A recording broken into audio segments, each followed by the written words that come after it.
So, what's up guys? Good morning, good morning. Good morning Dito to ngayon you. tayo ulit sa bake shop. So, for today's video guys is magluluto tayo ng pandesal. So, ipainit lang naman ito. Ayan. Ipainit lang.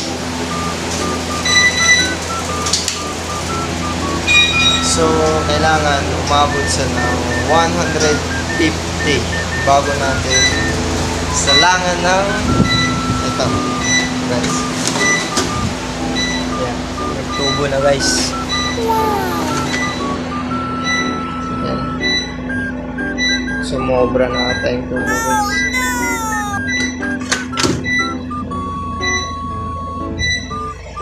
So, yan lahat ang lulutuin natin guys. Nice! Okay, so andito tayo sa kabila. Sensya na kayo, medyo madilim. Yan natin ang ilaw. Yun. So, meron ba dito isa? So, yan.